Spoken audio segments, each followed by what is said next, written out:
وضو میں رہتا ہے اور جو بندہ وضو نہیں کرتا، دونوں میں فرق کیا ہوتا ہے؟ بہت فرق ہے۔ جو بندہ، میں نے آپ سے پہلے بھی عرض کیا کہ نبی پاک صلی اللہ علیہ وسلم نے فرمایا کہ الوضو صلاح المومن، جو بندہ با وضو رہتا ہے وہ اللہ کی حفاظت میں رہتا ہے، جو وضو نہیں کرتا وہ اللہ کی حفاظت میں نہیں ہوتا۔ وہ ٹھیک ہے روٹین میں جو اللہ تبارک نے ایک نظام قدرت بنایا، جب اللہ کے نبی صلی اللہ علیہ وسلم نے فرمایا کہ وضو پہ مدام اختیار کرو، یعنی دائمی اختیار کرو۔ ایک صحابی نے عرض کیا یا رسول اللہ صلی اللہ علیہ وسلم مجھ پہ قرض بہت ہے، حالات بہت خراب ہیں، میرے عیالداری ہے، قرض میں دے نہیں سکتا، تو یا رسول اللہ کچھ عمل بتا دیں میں کر لوں کہ میرا قرض ادا ہو جائے۔ جن کا قرض دینا بہت ذلیل کرتے ہیں، تو رسول اللہ صلی اللہ علیہ وسلم نے حکم فرمایا کہ باوضو رہا کرو۔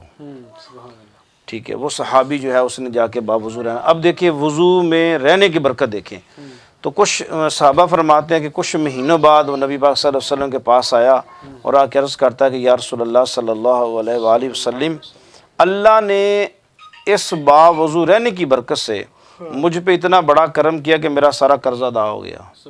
اب میرے پاس جو برکت ہے کہ میرے گھر میں کچھ چیزیں رکھنے کی جگہ نہیں ہے۔ پہلے دور میں پیسے نہیں ہوتے تھے، جنس تو جنس تجارت ہوتی تھی۔ ہاں جی، کپڑا لے لے، کھجور لے لے، جو لے لے، تبادلہ ہوتا تھا جنس کا۔ ایک چیز آپ نے دے دی ایک اس سے لے لی نا، پیسے تو ہوتے نہیں تھے، جنس تو جنس چیزیں ہوتی تھی کہ یا رسول اللہ صلی اللہ علیہ وسلم جو میں نے کام کیا، میرے پاس اتنا مال ہے کہ میرے گھروں میں نے 2-4 محلے میں گھر رینٹ پہ لیے ہیں کہ میرے پاس جگہ رکھنے کے لیے ایک چیز نہیں ہے، تو آپ ایسا کریں کہ یا رسول اللہ دعا فرما دیں کہ میرا رزق تھوڑا ہو جائے۔ کچھ ماہ پہلے آیا کہ غربت بڑی ہے، قرض دینا ہے، تو میرے محبوب آقا صلی اللہ علیہ وسلم نے فرمایا کہ اب بے وضو رہا کرو، جہاں سے رزق آیا وہاں چلا جائے گا۔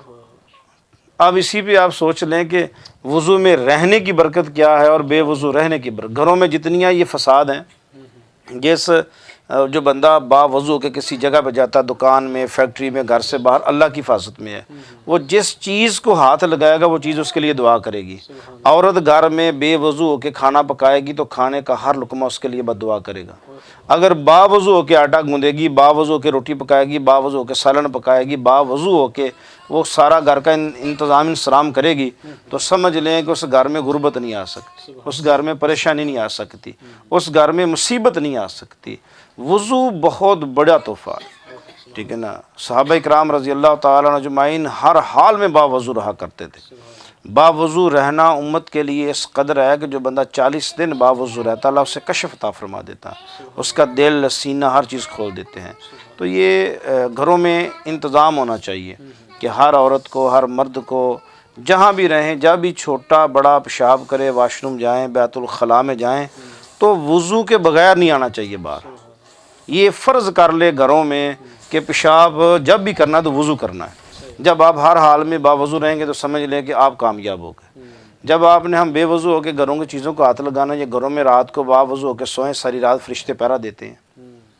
جو بندہ رات کو وضو کر کے سو جاتا ہے، میرے محبوبہ کا رات میں جتنے سانس لے گا اللہ ہر سانس کے برابر اسے نیکیاں عطا فرمائیں گے۔ صحابہ نے پوچھا یا رسول اللہ جب نیند آ جائے گی تو وضو ٹوٹ جائے گا؟ فرمایا جب سویا تھا تو وضو کر کے سویا تھا، اب جب تک صبح اٹھے گا نہیں تب تک وضو میں رہے گا۔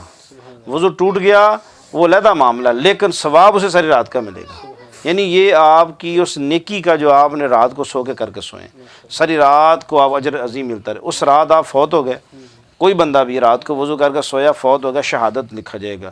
گھر سے کام کے لیے کاروبار کے نکلا، وضو کر کے گھر سے نکلا، فوت ہوگا تو شہیدوں میں اٹھایا جائے گا۔ وضو کی یہ عظمت اور سعادت ہے۔